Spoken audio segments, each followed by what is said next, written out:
Welcome to our series, Dyin, Cryin, and Lyin on Two Luckies, the podcast. This is a series where we rewatch Little House on the Prairie, a show that we loved when we were kids, and we give our perspective on it as adults. As adults, and I must say, watching it as an adult has been very different. It's been extremely different, and we found out that their plots tend to have three main categories. They are either dying, They're crying, or they are lying. Lyin.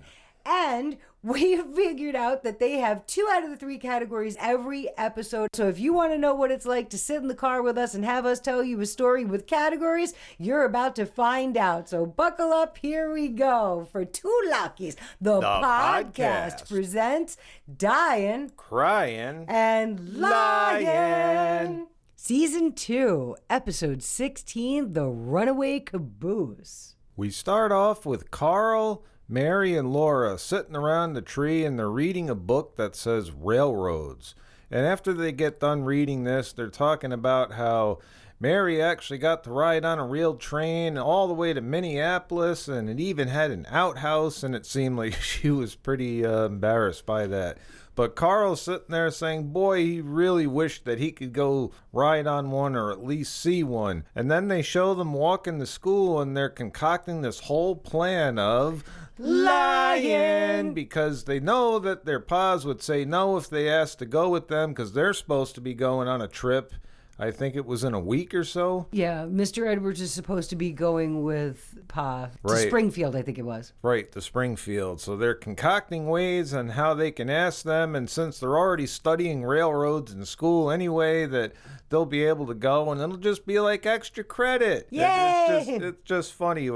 Mary, you ask Pa, and you put your glasses on, you'll look serious. If I ask him, he'll think I just want to do it for fun. That's what Laura said. So this ought to be interesting. Charles is in the barn with that season 1 shirt on. Season 1. He's working on something, and the kids come in, and Mary's got her glasses on.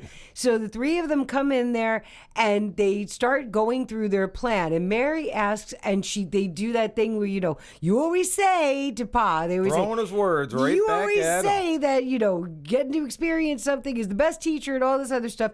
He actually wants them to go to school because he realizes that they're maybe missing school by going and doing this. And Laura does a Lyin because she says, well, Carl's going to be able to go, and I guess he'll be the only one who's going to get extra credit because he's going to get to go because his pa said it. And then that changed Charles's mind, that he thought that Mr. Edwards said yes. He asked what Grace had said. And Carl is over there like, and Laura was quick on her feet, and she said, well, she didn't say anything, which is true because she has no idea that any of this is happening at all. And now they walk out of the barn, and Mary calls it out. You shouldn't have lied. And Laura gets everybody to go along with her by saying, well, all we have to do is convince them to say yes. So that's where they left us. Oh, boy. Yep, but they started out with a Lyin. Thank you, writers. You got us going already. Bang, pow. The 3 kids are now at the Edwards farm, and they go in, and old Carl looks like he's going to the gallows. He really did. He was like, you could see his stomach was like hurting at the thought of having to go talk about this. Yep, but he goes in and he asks Mr. Edwards the same thing they ran by Pa, and Mr. Edwards gave the same answer. Oh, no, you missed too much school. And there's Laura, but Pa's letting us go. Oh, and that totally changed. Really? What do you think? Oh, my gosh. He even asked Grace. She said, I'm not getting in the way of it. Yep, so he said, okay, just make sure you're caught up on your chores. He runs outside, yippee! So they pulled the old turn one parent against the other kind of Except they were in 2 mentality. different families instead of in the same family together. So it looks like they all got the yes to go along on this train ride. Well, and Laura said, see, I didn't lie. And we already know that was a Lyin. Well, now Carl is in the mercantile, and he goes over and he's playing with this train on the countertop, and Willie has to come over and say, I have a better one. I have one, and I'm going to show it in school. And, they're always bragging. They're always saying how everything they have is so much better than everybody else. But in the middle of all of this, Willie says, I got something to show you, and brings Carl after he checks to make sure that nobody's going to be around. Why were they in there with nobody? That made me I don't wonder. know. The store was showed them. obviously open. Like, where was everybody, the adults? Yeah, they must have been probably eating lunch right across Okay, but the other door. wouldn't you think that they would like lock the door while they were not available in the store? I don't know. Maybe they just didn't have a lot of problems with theft back then. I'm not sure. But he brings him back into the storeroom, Willie, and shows him these rockets that were left over from the 4th of July. And they do this whole trading sequence. You know, he tries to give his pocket knife and he says, "This is crummy. Do you have any Aggies?" Well, for 2 Aggie marbles, he gets, because he's going to bring him into school the next day, he gets this rocket. He goes into the barn at home. So this is Carl at Mr. Edwards' place with Grace. Locked in a barn with hay on the floor. I mean, this was the driest hay on creation. Wow.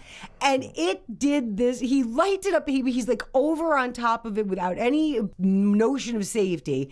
And the whole thing explodes. Pew, pew, pew. But it was like the end of the fireworks. It looked like a finale. Oh my gosh. Yes, it looked like the finale. And it starts raining down these sparks. It starts lighting all of everything on the ground on fire. Mr. Edwards and Grace come running out of the house. He goes around and he's stomping out the fire on the ground. Yeah. You know, like everything that was on fire. But then we find out that Grace feels that Mr. Edwards is too lenient with the kids. He said, I guess he's always saying, well, oh, they're only kids, or boys will be boys whenever they do something wrong. And she's saying that you need to let them know that when they do something wrong, that they're doing something wrong, they need to be punished. And she has Mr. Edwards decide on the punishment, which he didn't want to decide at all. He was actually kind of like, wow, that made a lot of noise. He was actually like rolling with the punches here. But Grace demands a punishment, and the punishment he gives, and you can see by her body language that she's upset about it, is to tell Carl that he cannot go on the trip. So this is another wrinkle in her. But he really did almost light the barn on fire. I mean, like, this really could have been a bad thing, but it wasn't a bad thing. But she asked for the punishment, and then she got him to decide on a punishment and then didn't like what he decided on. The devil was in the details. It usually is. Next day, and they show the kids walking through town, and Carl's talking about how Mr. Edwards really wasn't that mad about what happened until Ma got involved. Now he's really angry and he can't go. And in all that conversation, they were talking about how he got the thing from Willie and made the trade, and out comes running Willie. Hey, do you got the Aggies? And Laura's convinced that it's Willie's fault. Yeah, somehow it's Willie's fault. Pushes him to the ground. I mean, she knocked him right over, and he's like, what did I do? Yep, so there you have that. And then we go over to the post office where Grace is working. Old Chaz comes sauntering on in. The indestructible season 1 shirt. He's got a catalog waiting for him, and now Grace is trying to convince him to, you know what happened with Carl, and I really think he learned his lesson, but now I can't get Isaiah, who's Mr. Edwards, to change his mind. Will you talk to him? That's like, wow, that's kind of an odd position to be put in. You know, she's basically asking them to meddle in their family. And back then... Well, then what she said was she had tried to get him to change his mind, saying that the punishment was strong enough, and now he's doubled down on how firm he's going to be with his punishment. So then we go over to the mill, and it's the end of the day, and Chaz is trying to tell him that, they got to leave early. How about I pick you up at your place at 5 o'clock? Oh, that's perfect. And my question was, how do you know what time it is? Nobody owns a clock. That is an interesting thing. Like, how did they... I mean, the chickens... I guess maybe crowing. Yeah, maybe they go by do that. they know But if you it's don't 5 have a o'clock? clock, and nobody was wearing watches, then they how didn't do you have. know Then what they didn't time? have a clock in the cabin. So Chaz tries his best there to say, well, Caroline's going to make sandwiches. How many are we going to be needing? And he said, oh, just one. You still haven't changed your mind about the boy. And then he says it. First, everyone thinks I'm too lenient, and then I finally come up with a decision. Now everyone thinks I'm being too harsh. He really is. He's struggling with this because he's listening to everyone else tell him what to do over what Yeah, and Chaz pretty much just washed his hands of it and says, do what you think's right, which... I don't know how much prying that Grace thought he was going to be doing, but... I mean, I guess he did try. He said he was going to talk to him. He did talk to him. It didn't get anywhere. Right. So, oh boy, the devil's in the details. It is. We got some sad music. Carl's over there staring out that window while his brother and sister are sleeping. He said he was studying. I don't really know if he was or not. Maybe he was studying the stars. I don't know, but he came out for some reason, maybe he wanted to say goodbye. I don't know. Mr. Edwards was sitting there drinking some coffee. Grace is standing there and she says to him, "Why are you there? Why are you up so late?" He said he was studying without the lamp on because he didn't want to wake up his brother and sister. And we get this whole thing back and forth. You could see Mr. Edwards is struggling with this decision. He really feels that he wants to make everybody happy, but it's just not working. Like, he just doesn't seem to be able to do it. And as they go back and forth, after they put Carl back to sleep, and he says, "Have a good trip," and he looks all dejected and sad, and then they have all this sad music going on. Break out the violin? Yeah, when Mr. Edwards gets ready to go to bed, he tells Grace, "Make sure to make extra sandwiches because that boy eats like a horse." So he actually got to go because he had time to just think about the decision and decide what was going on. But Carl's been doing really good in his studies. He got an A on this test and he's doing well with this. And I guess all of that just helped him make the decision. But Carl is getting to go. He's going. Woohoo! So it's the day of the trip. And they show the locomotive up close, and we got the kids walking right around the front of this locomotive, and they're practically climbing right on it. And as they're walking up to where the engineer would be sitting, he sees them, and he decides he's going to give them a little bit of a steam bath. And he does it on purpose, even though Mary was like, "Oh, he wouldn't have done that on purpose." And the guy's up there like, "Ha, ha, ha, ha." Yep, he's chuckling. Then you got Mr. Edwards and Pa, who were over there offloading freight from it.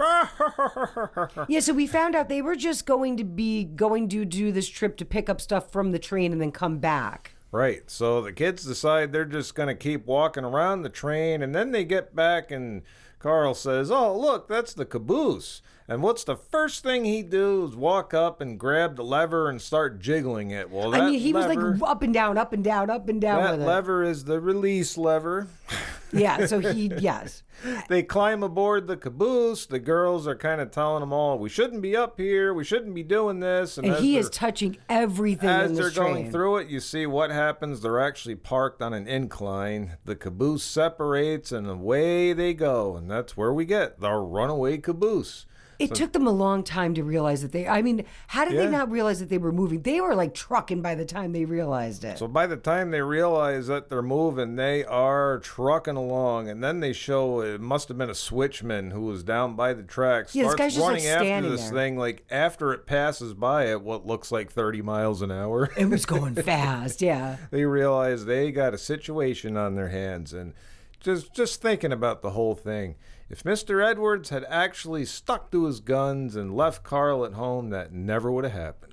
It is an interesting aside, yes, because I don't think that Mary would have allowed Laura to touch anything. And Laura probably would have. Well, Laura has a tendency not to listen either, so I don't know. Laura gets herself into stuff. But Carl was really, he was touching everything. The more they said no, the more he was like, "I'm just looking." He was even eating food that he found in a cabinet. He was holding onto a box that said "danger."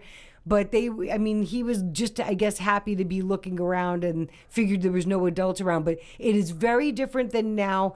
The parents were just like, "Yeah, we'll see you in a half an hour, meet us at the depot," and just figured the kids, here they are. I mean, they were on the tracks like 2 inches away from the train, standing in the way of the train, and then nobody So they are in a real pickle.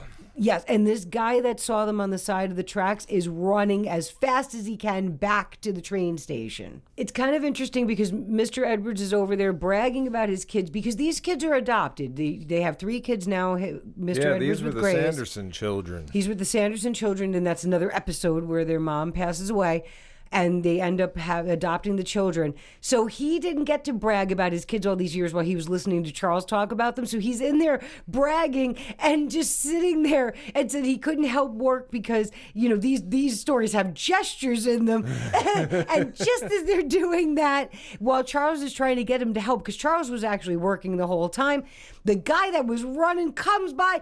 "There's a runaway caboose. It's got kids on it. There's a runaway caboose. It's got kids on it." And looks like they were going to be using the actual actual train to try to get the caboose. Yeah. But when they went to go move, there was this big pow, and then all this steam all over the place, and they have a really big rupture of a pipe or something, and now they have to send a wire, which is Morse code, right? So they had to send Morse code down to the next station or whatever stop there is in between, but there is no electronic way other than that. Right, no There's radios, no phones, no phones. radios, no nothing. So these kids are on this, and until they're able to either chase it back down or somehow stop it or get message to somebody else who can stop it, this is like a really big deal. I think they're definitely gearing up for some categories. They are gearing up for some categories, but they have to be flirting with Dyin just a little bit. They got to give it just a little bit. Well, that caboose sure is cruising down the line. Oh boy, yeah. Yep, we got the kids sitting inside, their backs against the door, and they're like, I can't look, this is making me queasy.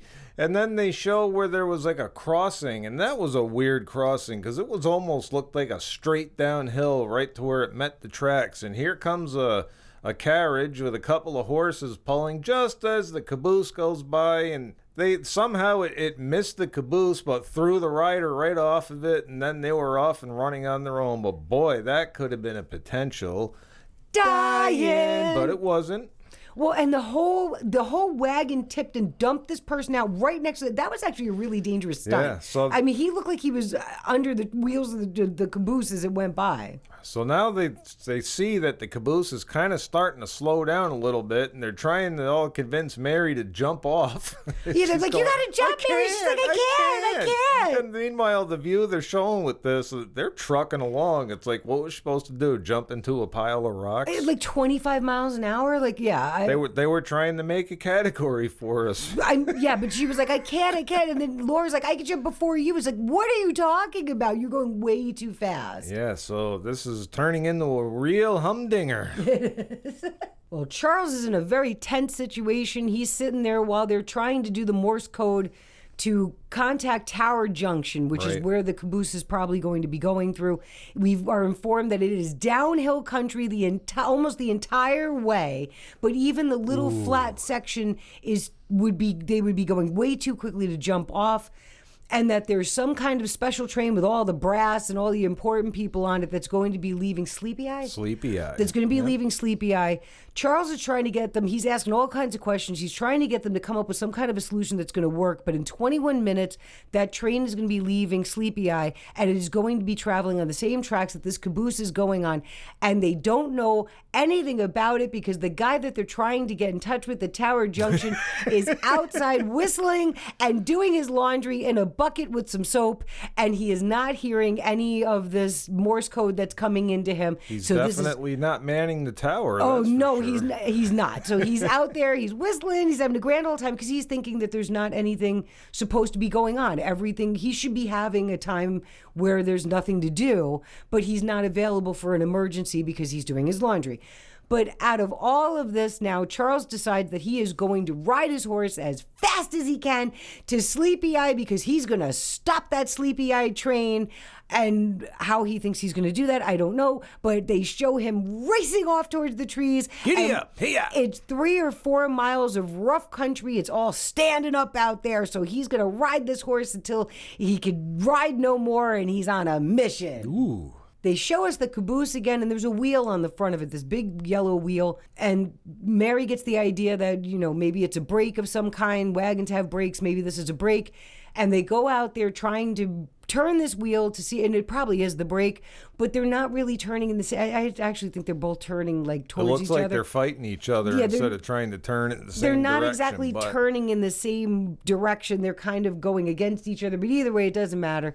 They are trucking down these tracks still, and the music is very, very tense, and the wheel just stayed in place. It didn't turn at all. Yep, they're in a pickle. They are in a pickle. Old Chaz is on horseback there, he yapping right through the countryside trying to catch that train.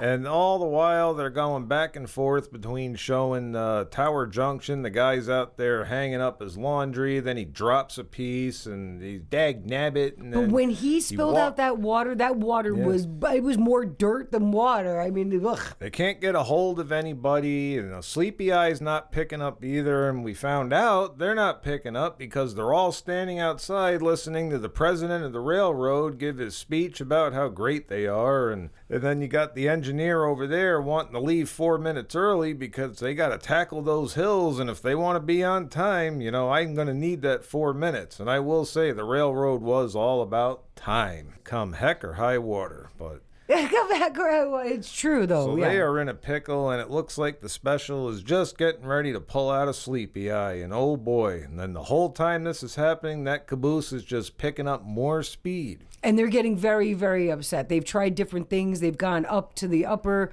windows to try to look out, and there's really not much they can do. It's too fast for them to do anything. They can't turn the wheel. They can't jump off. So it looks like they could be gearing up for a category. Well, they definitely will have another one, but it's been a while. Mm-hmm. Yeah, Laura's Lyin was like, step it up. Well, that train pulled out a Sleepy Eye 4 minutes early because they wanted to make it up these hills. And we find out that Mr. Edwards was over there on a horse, hey-yapping over. Hey-yap! Instead of going to Sleepy Eye like Charles did, he was going to Tower Junction where that guy was doing his laundry and was going out and getting another pail of water because he had dropped his clean laundry in the dirt.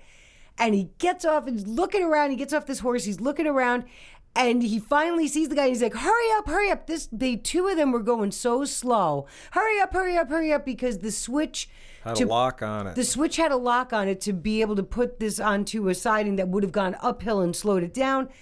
But while the kids come rolling by, just as the guy gets the thing unlocked and it wasn't in time, and now they're going past, and Mr. Edwards is asking the guy to wire to Sleepy Eye to let them know to stop that train, which technically they should have had enough time for. The train should have still been in the station. Right. So technically they should have been able to just send a message over there with the Morse code and be able to say, stay there, something's happening. But instead, this other guy was so fired up about being on time and getting up these hills that they are having a whole nother situation because none of them seem to realize that the train left Sleepy Eye. No, now they're on a collision course for one another. Oh boy. Yes, they are. So now we know where Chaz was heading. He was heading out to stop the special, and he got there technically in time. He did. Then tries to tell them that they have to stop that train.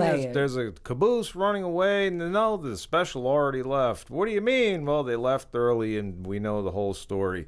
Well, just as they're doing that, their tower operator there got the message from Tower Junction that they weren't able to switch over to Lyin. Does that mean anything?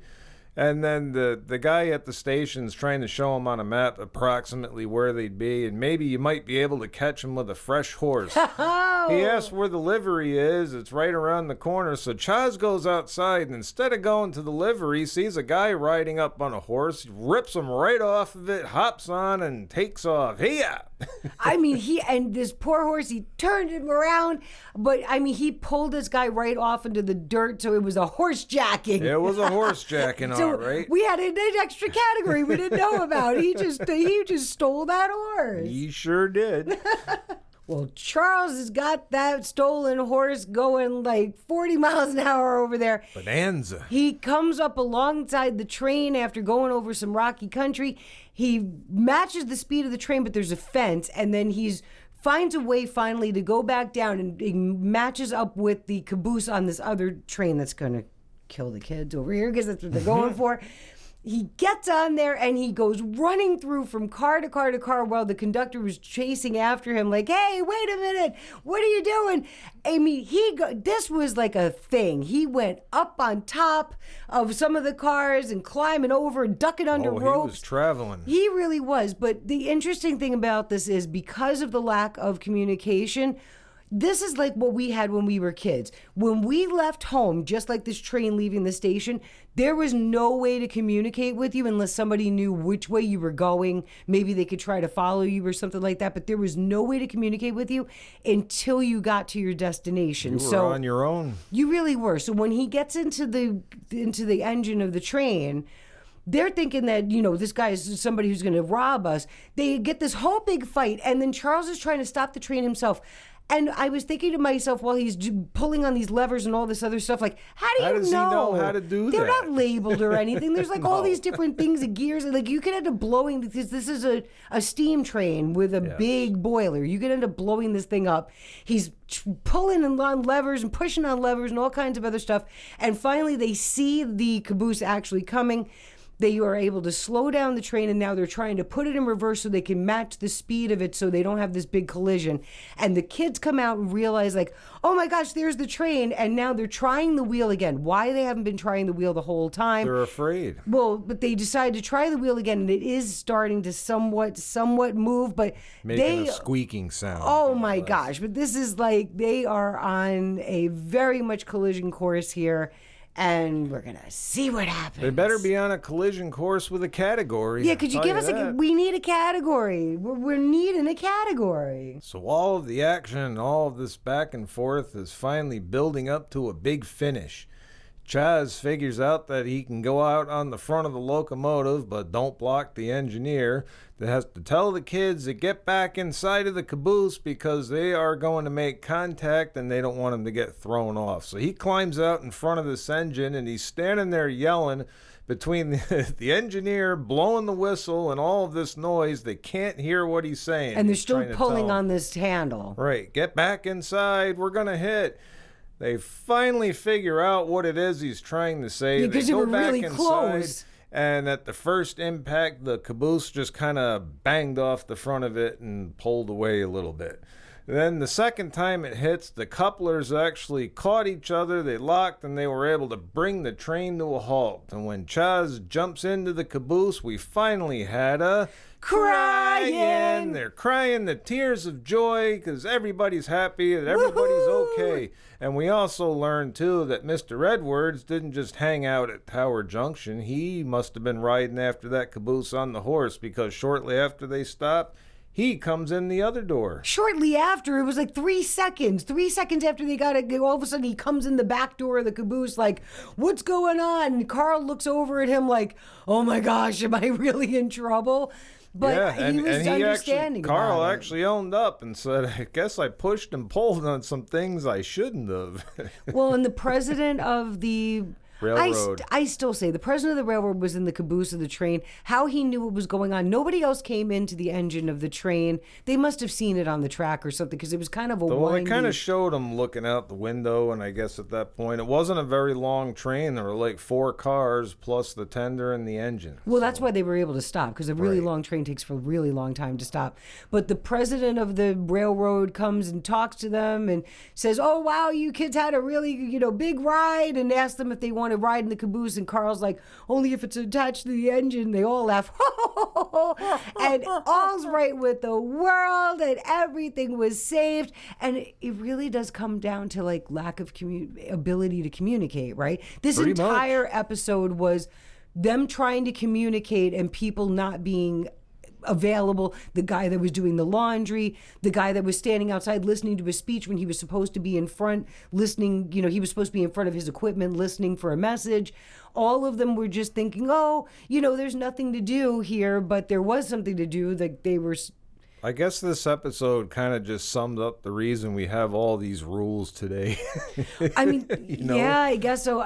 They don't let you near, as far as I know, you're not allowed to go near trains the way these kids were like touching the train as they were walking by and doing all kinds of stuff. And if Carl wasn't, making that lever up and down, up and down, up and down, it would have stayed attached. And I will say, this was a very exciting episode to watch. So watch it. Just like all of the other exciting ones to watch, they are very low in our categories, but we did have Lyin and Cryin, and they were threatening the whole time with a whole heap of Dyin. But thank goodness that one didn't happen. Exactly. Everyone stayed alive. Everyone's hale and hearty, and we're getting ready for the next one. Yeah. And make sure you join us for the next one, which is called Troublemaker. Ooh. Do we know this one? I don't remember it offhand, but we're going to find out. And that concludes this episode on Dyin Cryin and Lyin on Two Luckies. Two Luckies, the podcast. We release these weekly, and there's a whole bunch of them out already, so go check them out. We'll see you the next time. We're out. Two Luckies, the podcast. Two Luckies, the podcast. Two Luckies, the podcast. You made it to the end. Woohoo! And our fun fact today is we actually thought that Mr. Edwards was in this show much more frequently than he is. You know, that is true. It seemed like he was always in the show when we were watching this growing up, and now we're like halfway through season 2, or maybe even a little past that. He's only been in a few episodes. He's in a few here and a few there, but I feel like I remember him being, I mean, not in every episode, but in a lot more than this. Like, he seems like he's... Maybe he was just in the ones that we elected to watch when they were on TV. Or maybe he's on more in the later seasons, and that's what made us think that. But so far, for season 1 and what we've seen of season 2, he's actually in the show a lot less than we realized. I think he was behind the camera more often than not. Yeah, maybe that's what it was. So that was our fun fact. Thanks for staying. Thanks for being with us. We appreciate you.